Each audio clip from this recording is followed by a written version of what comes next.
이 아침에 주시는 하나님의 말씀, 신약 성경 데살로니가 전서 말씀입니다. 데살로니가 전서 5장 16절부터 24절 말씀입니다. 데살로니가 전서 5장 16절부터 이 귀한 계시의 말씀을 봉독할 때에 함께 하나님의 음성을 들으실 수 있기를 바랍니다. 항상 기뻐하라. 쉬지 말고 기도하라. 범사에 감사하라. 이것이 그리스도 예수 안에서 너희를 향하신 하나님의 뜻이니라. 성령을 소멸하지 말며 예언을 멸시하지 말고 범사에 헤아려 좋은 것을 취하고 악은 어떤 모양이라도 버리라. 평강의 하나님이 친히 너희를 온전히 거룩하게 하시고 또 너희의 온 영혼과 몸이 우리 주 예수 그리스도께서 강림하실 때에 흠 없게 보존되기를 원하노라. 너희를 부르시는 이는 미쁘시니 그가 또한 이루시리라. 하나님의 말씀입니다. 아멘.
영광 돌려보내세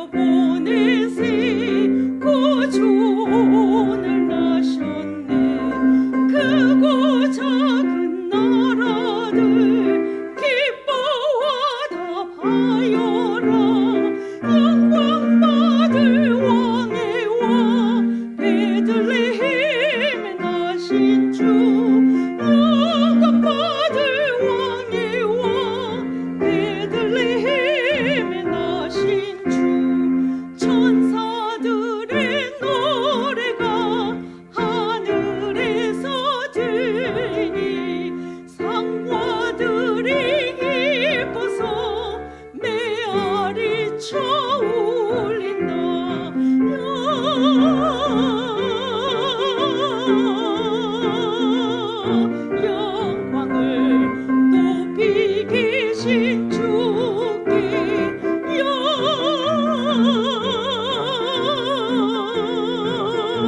성탄의 계절 정취가 아주 물씬 나는 그런 주일 예배입니다.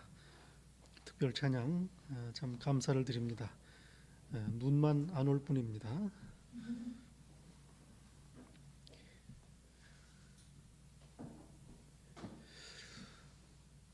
유튜브 영상을 하나 봤습니다. 성탄절 선물을 받아서 여는 어떤 어린 아이의 모습을 유튜브에 올렸습니다. 잔뜩 기대하는 표정으로 크리스마스 트리 아래에 놓여 있는 자기의 선물을 집어들고 아주 서둘러서 포장지를 뜯습니다. 그런데 선물 열어보니까 이 아이의 표정이 영 아니에요. 이게 뭐야? 그래요. What is this? 그러니까 카메라를 들고 있던 아빠가 이거 네가 갖고 싶다고 했던 건데 대답을 합니다. 한 대여섯 살쯤 된 이 남자아이가 소파에 앉아가지고 울기 시작을 합니다. 그러면서 포장지를 찢는 거예요. 그리고 바닥에 앉아서 다리를 막 구르면서 우는 겁니다. 자기가 원하던 선물이 아니다 이런 얘기죠. 제가 보기에는 아빠가 재미로 장난을 쳐가지고 영상을 만들어 올린 게 아닌가 이제 뭐 그런 생각도 들기도 합니다. 성탄절이 다가옵니다. 여러분은 무슨 선물을 받고 싶으신지요? 다른 분들 선물 준비하시느라고 내 선물은 미처 생각을 못 하셨을지도 모르겠습니다. 여러분 어떻습니까? 성탄절에 하나님께 크리스마스 선물을 드린다면 뭘 드리겠습니까? 하긴 자기 아들 생일에 아빠가 선물을 받는다는 건 좀 이상하기는 합니다만은, 그러나 우리 사랑하는 우리 하나님께 크리스마스 선물을 드린다면 어떤 걸 원하실까? 하나님께서는 다행히도 우리에게 뭘 원하시는지를 성경을 통해서 알려주셨습니다. 성경은 말씀합니다. 하나님은 모든 사람이 구원에 이르며 진리에 아는 데에 이르기를 원하시느니라.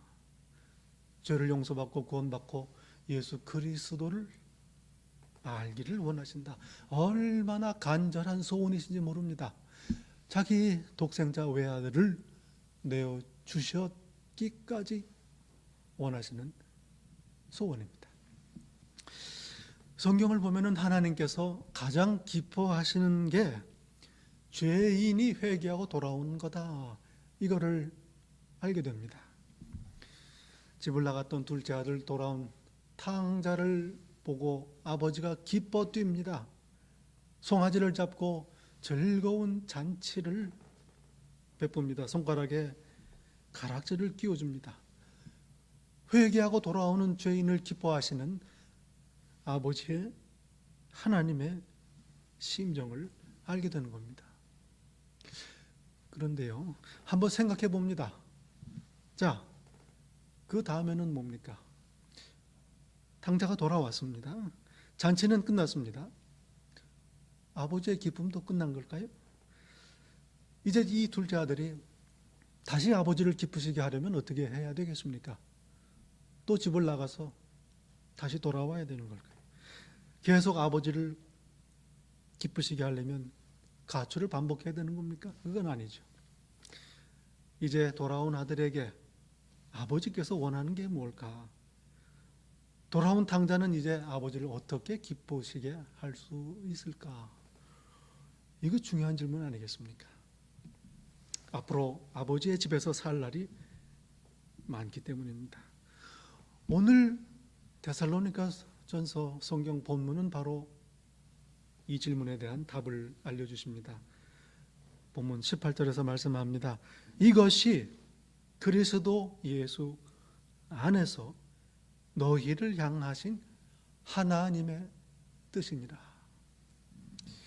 돌아온 탕자에게, 그리고 이제 그리스도 안에 있는 여러분과 저에게 하나님께서 원하시는 바는 무엇인가? 16절에 말씀하지요. 항상 기뻐하라. 항상 기뻐하라. 늘 기뻐하는 것, 이게 바로 회개하고 돌아온 그리스도 안에 있는 우리에게 바라시는 하나님의 소원이다. 그 뒤에 17절부터 22절까지 말씀은 항상 기뻐하라면 어떻게 해야 되나, 이걸 알려주시는 겁니다. 쉬지 말고 기도하라. 쉬지 말고 기도. 하나님과 교제하는 겁니다. 하나님과 교제할 때에 기쁨을 누리게 됩니다. 범사에 감사하라 하십니다. 그렇지요. 감사할 때에 기뻐합니다. 성령님을 소멸하지 말라 하십니다. 성령을 소멸치 말라. 이 소멸한다, 이 말은 불을 끈다, 이 말입니다. 성령님은 우리의 마음, 우리 영혼에 빛을 비추십니다. 이 어두운 세상 안에서 어두워진 우리의 영혼의 눈을 밝히십니다. 그래서 예수님을 보게 하시는 겁니다. 성령님. 우리는 엠마오로 가던 두 제자들의 이야기를 기억합니다. 부활하신 예수님을 만납니다. 그러나 못 알아봅니다.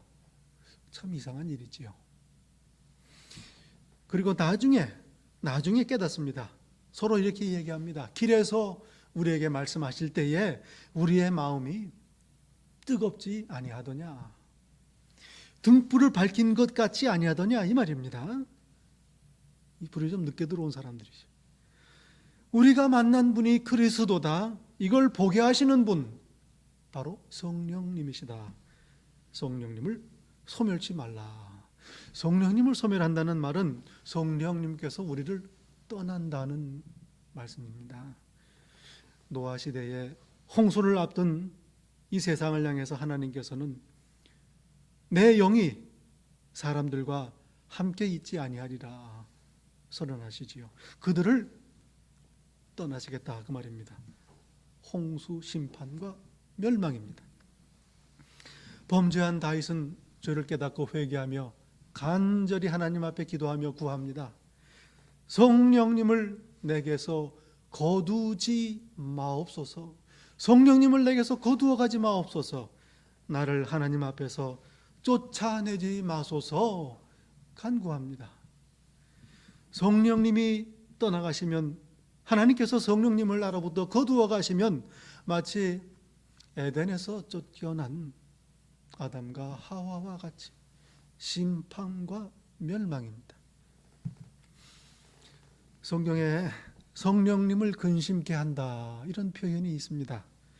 하나님 앞에서 마음을 완악하게 하고 대적하고 범죄하는 걸 말합니다. 성령님을 소멸하는 일이죠. 하나님께서 치십니다. 기쁨은 없는 겁니다. 기쁨, 성령님께서 내 안에 계시고 충만할 때에 누리게 되는 겁니다. 또한 말씀에 기울이고 영접해야 합니다. 19절에 예언을 멸시하지 말라. 여기서 말씀하시는 예언이란 하나님의 말씀을 말하는 겁니다. 하나님의 말씀, 내 길을 비추는 등불입니다. 하나님의 길을 보게 합니다. 넘어지지 않고 그 길을 가게 하십니다. 또한 예수님께서는 태초부터 계셨던 말씀입니다. 이 땅에 오신 말씀입니다. 또한 성경 말씀, 성령님의 감동하심을 통해서 기록되었습니다. 하나님의 말씀입니다. 그러니 성령님의 감동하심을 받아서 도움을 받아 성경을 읽어야 한다, 이 말씀이죠. 성경을 읽을 때 성령님께서 도우셔야 하나님을 만나고 그 음성을 듣고 하나님과 동행하며 교제하게 됩니다. 기쁨입니다. 또한 하나님의 말씀은 예배 때 설교를 통해서 선포되죠. 설교 말씀에 귀를 기울여야 합니다.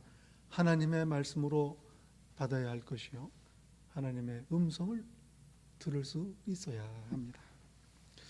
또한 성령님의 인도하심을 받는 형제 자매들, 우리를 권면하고 때로는 책망하기도 하지요. 이 목소리를 경청해야 합니다. 하나님께서는 그들을 통해서도 우리에게 말씀하시기 때문입니다. 하나님 말씀을 존중해야 합니다. 또한 삶 속에서 악을 버리고 선을 취해야 합니다. 삶 속에서 일어나는 크고 작은 일들을 보면서 과연 여기에 담긴 하나님의 뜻은 무엇인가 범사에 헤아려 봐야 합니다. 곰곰이 신중하게 그 무엇 하나 소홀하게 지나치지 말고 살펴야 하는 것입니다. 그래서 좋은 것, 선한 것을 취하고 악을 버려야 하는 겁니다. 사실 여러분, 어떤 게 악인지 뭐가 선인지 몰라서 죄를 짓는 거 아니지요. 선인 줄 알지만 죄에 끌려서 선을 택하지 않는 겁니다. 죄인 줄 알지만 유혹당하고 시험에 넘어져서 따라가는 겁니다. 오늘 성경은 말씀합니다. 악은 모양이라도 버리라. 어떤 형태든 어떤 종류든 악은 그 근처에도 얼씬하지 말라, 이 말씀입니다. 악, 내 영혼의 기쁨을 빼앗아갑니다. 마음의 평안을 빼앗아갑니다. 나와 하나님과의 관계를 서먹서먹하게 만듭니다. 나와 형제자매들과의 관계를 망가뜨립니다. 문제들을 가져옵니다. 내 삶 속에 온갖 문제들을 일으킵니다. 몸에 질병을 가져오기도 합니다. 악입니다. 그러니 악은 아예 생각조차 하지 말아야 하는 겁니다. 그런 거를 좀 보게 되지요. 이 정도까지는 내가 감당할 수 있다. 이 정도는 내가 관리할 수 있다. 이렇게 생각하면서 죄를 범하지 말아야 하는 겁니다. 처음에는 이렇게 죄를 범할 때 마음이 편치 않지요. 양심이 좀 걸리기도 합니다. 그런데 좀 문제가 생겨도 감당할 정도는 된다, 이렇게 생각하는 겁니다. 그리고 거기서 얻는 이득, 재미가 더 좋습니다. 그래서 적당한 선에서 스스로 한계를 정하고 타협을 하는 거죠. 스스로를 속이고 죄를 짓는 겁니다. 죄가 다 이렇게 시작을 합니다. 죄가 무서운 이유가 있습니다. 내가 관리할 대상이 아니라는 겁니다. 처음에는 내가 죄를 적당한 선에서 조절해서 짓는다고 생각을 합니다. 그러나 사실은 죄가 나를 관리하는 겁니다. 죄가 나를 사로잡고 죄가 나를 짓습니다. 어떻게 알 수 있을까요? 더 이상 마음에 찔리지 않습니다. 멈추고 그 말을 생각이 아예 들지 않는 겁니다. 회개 안 하는 겁니다. 모르고 짓는 것도 죄입니다. 그러나 그때는 회개할 여지가 있습니다. 그러나 이미 양심의 소리, 성령님의 책망을 무시하게 되면 회개 안 합니다. 이미 죄가 내 주인이 되어 버린 것이요, 내가 죄의 종이 된 것입니다. 심판과 멸망이 기다립니다. 시편 1편은 아주 중요한 신앙의 지혜를 노래합니다. 죄인의 꾀를 따르지 않는 것, 죄인의 길에 서지 않는 것, 오만한 자들의 자리에 앉지 않는 것, 이런 사람이 복이 있는 사람이다. 죄는 생각에서부터 시작이 됩니다. 저는 늘 생각을 합니다. 우발적인 범죄, 이런 이야기를 하는데 우발적인 범죄는 없습니다. 먼저 곰곰이 생각합니다. 이렇게 속이고 저렇게 빠져나가면 되겠구나. 죄인의 꾀를 따르는 겁니다.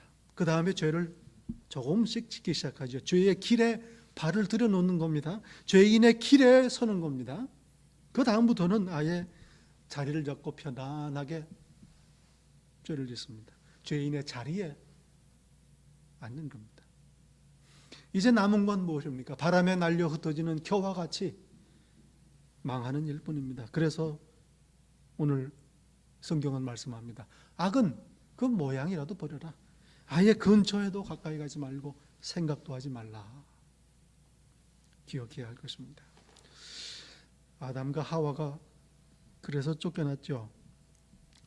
참 생각할 때마다 귀한 그런 반면교사 아니겠습니까?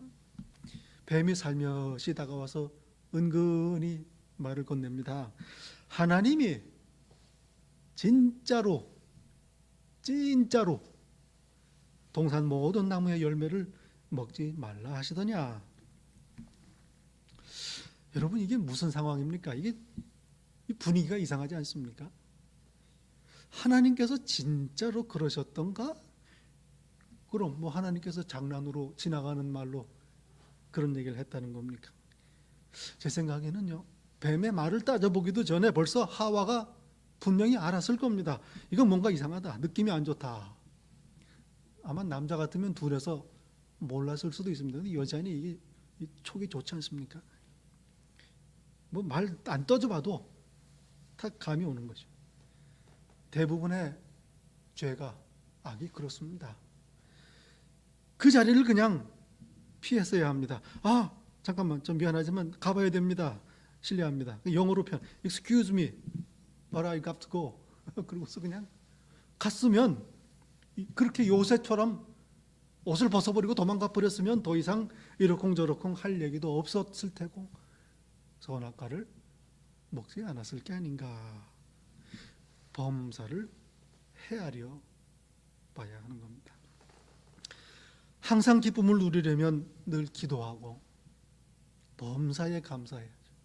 성령님을 잘 모시고 순종하고 말씀을 잘 듣고 늘 깨어서 정신을 차리고 헤아려 깨어 있어야 합니다. 다 옳은 말씀입니다. 그래야 합니다. 그러면 항상 기뻐할 수 있습니다. 그런데 문제가 있습니다. 우리는 그렇게 못한다는 겁니다. 100번 잘 하다가 한 번만 신호를 어기고 오른쪽으로 턴 한 번 잘못하면 150불짜리 티켓이 날아옵니다. 그동안 한 번도 안 걸렸으니까 좀 깎아줄게, 그런 거 없더라고요. 여러분, 어느 누가 완벽하게 늘 기도하고 범사에 감사합니까? 한 번의 실수도 없이 성령님을 잘 모시고 순종하겠습니까? 어느 누가 늘 깨어서 정신을 차리고 범사를 헤아리며 분별하겠습니까? 그래 못합니다. 그렇게 할 것 같으면 예수님이 안 오셨죠. 그러면 항상 기뻐하라 말씀은 어떻게 된 겁니까? 하나님께서 저희 처지를 모르시고 하시는 말씀일까요? 그렇지 않습니다. 18절 말씀을 다시 봅니다. 이것이 너희를 위하신 하나님의 뜻이다. 우리를 위한 겁니다. 하나님께서 이게 필요하다 말씀하시는 거 아닙니다.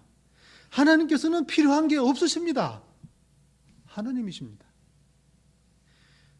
우리를 위한 소원입니다. 우리가 늘 기쁨을 누리기를 원하십니다. 항상 기뻐하라. 얘들아, 항상 기뻐해야 내 자녀라고 할 수 있지 않겠니? 이라든지 그 정도는 돼야 너희들이 하늘나라에 들어올 수 있지 않겠느냐, 이런 얘기가 아닙니다. 아니면 한번 걸리게만 해봐라, 이런 율법도 아닙니다. 이미 자녀이니 그렇게 복을 누리기를 원하시는 겁니다. 이미 천국 백성이니 항상 기뻐하기를 바란다. 사실은 우리가 행복하기를 간절히 원하시는 축복입니다. 바울 사도는 23절에서 간구합니다. 하나님께서 너희를 거룩하게 하시고 보전하시기를 내가 간절히 원하노라. 하나님께서 너희를 거룩하게 하시기를 내가 바란다. 나는 간절히 소원하니 하나님께서 너희를 예수 그리스도께서 다시 오시는 날에 재림할 때에 흠과 점이 없게 하나님께서 보전하시기를 희망한다. 바울 사도 역시 데살로니가 교회 성도들이 하나님의 뜻처럼 늘 기뻐하기를 원하며 간구하는 겁니다. 그래서 예수님 다시 오실 때 성도들이 이 죄로 어두운 세상에서 지내는 동안에 믿음을 잃지 않고 끝까지 지키기를 간절히 소원하는 겁니다. 하나님의 마음을 품은 겁니다. 여러분, 예수님께서 다시 오시는 날, 이 땅의 모든 것들이 다 드러납니다. 이 두려운 일 아닙니까?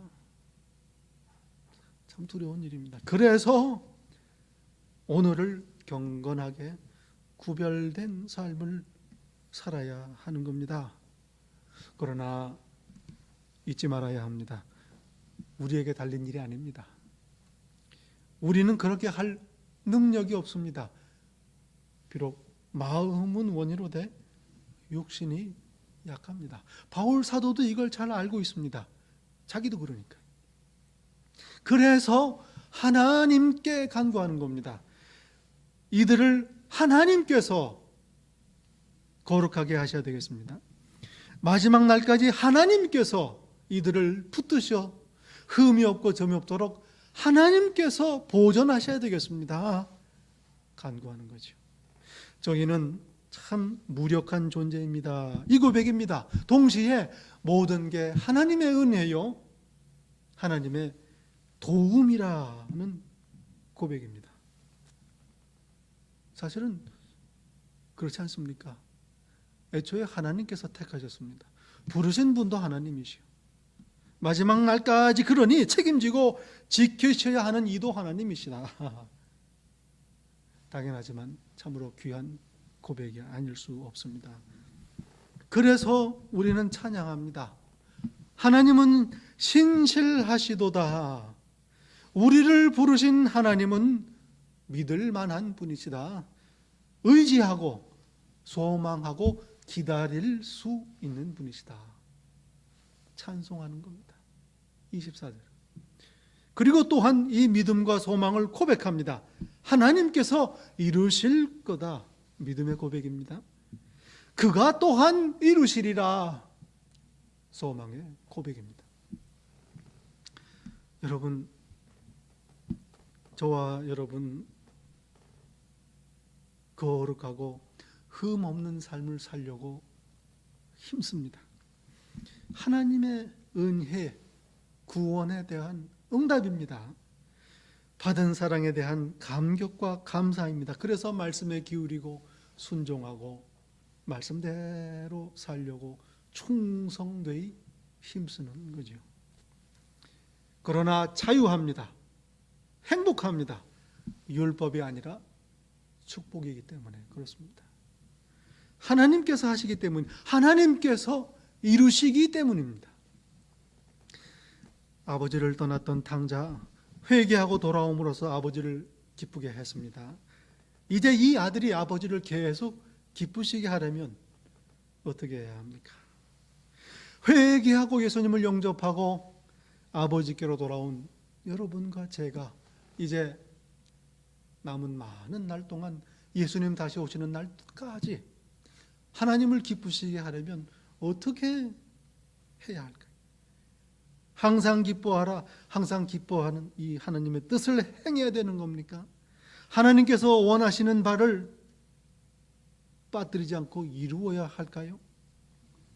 여러분, 다시 한번 기억합니다.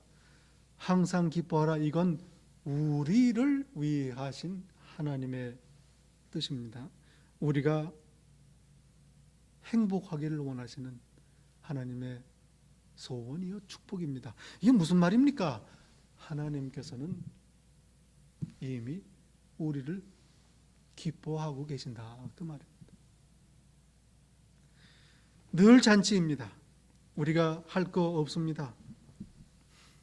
항상 기뻐하는 것도, 거룩하게 사는 것도, 온전히 재림의 날까지 흠없이 점없이 보존되는 것도 사실은 아버지께서 하십니다. 하나님께서 우리를 붙드시고 축복하십니다. 우리를 기뻐하시기 때문입니다. 여러분, 저희는 이렇게 오늘 은혜 아래에 삽니다. 사랑받으며 살고 있습니다. 저와 여러분은 이미 하나님의 기쁨이기 때문입니다. 기도하겠습니다.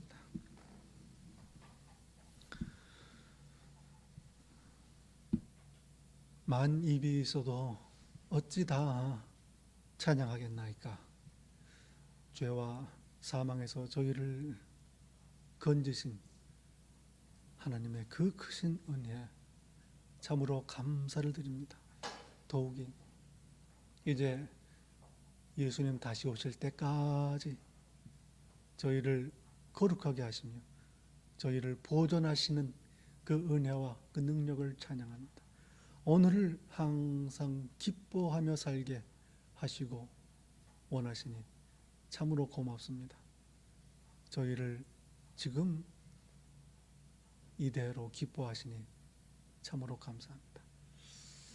아버지 하나님, 이 은혜 아래에 살게 하옵소서. 이 사랑 아래 살게 하옵소서.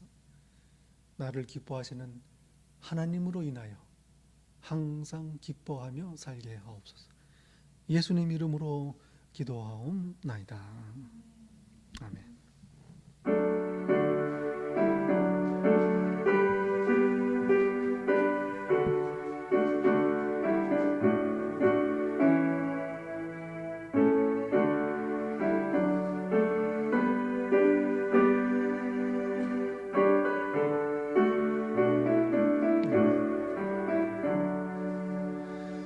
예수가 거느리시니 즐거워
이제는 우리 주 예수 그리스도의 은혜와 아버지 하나님의 사랑과 성령님의 교통하심이 우리를 그저 기뻐하시오.